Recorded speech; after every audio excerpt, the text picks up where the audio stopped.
Manis sungguh buah delima, sungguh manis enak rasanya. Gadis ataupun janda bagiku ya sama saja, asal pribadinya selalu berhati mulia.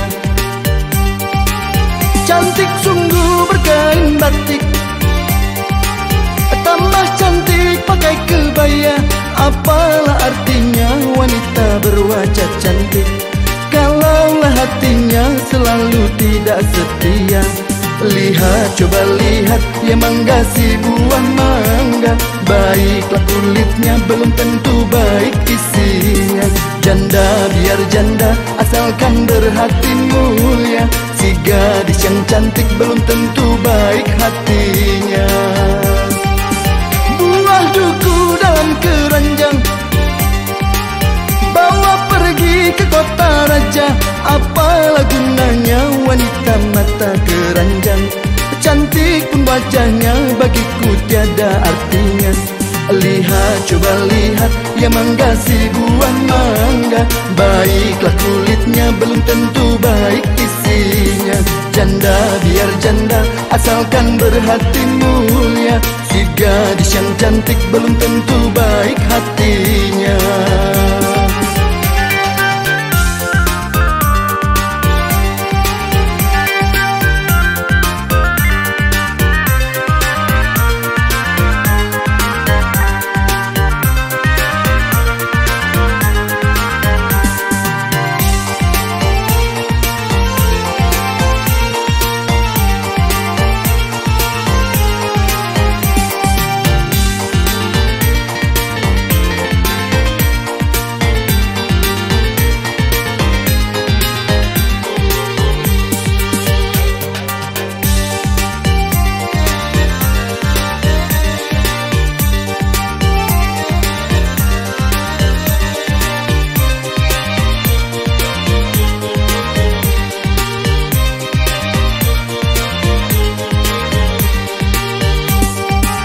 Manis sungguh buah delima,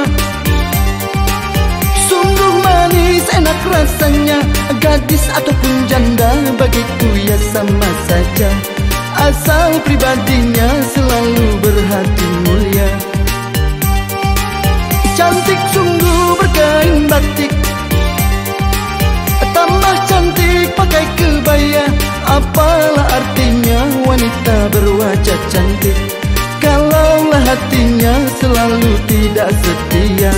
Lihat, coba lihat, ya mangga si buah mangga. Baiklah kulitnya, belum tentu baik isinya.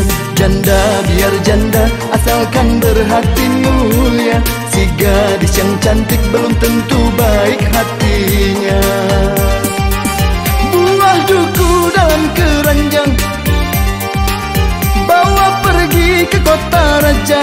Apalah gunanya wanita mata keranjang, cantik pun wajahnya bagiku tiada artinya. Lihat, coba lihat, ya mangga si buah mangga. Baiklah kulitnya, belum tentu baik isinya. Janda biar janda, asalkan berhati mulia. Si gadis yang cantik belum tentu baik hatinya.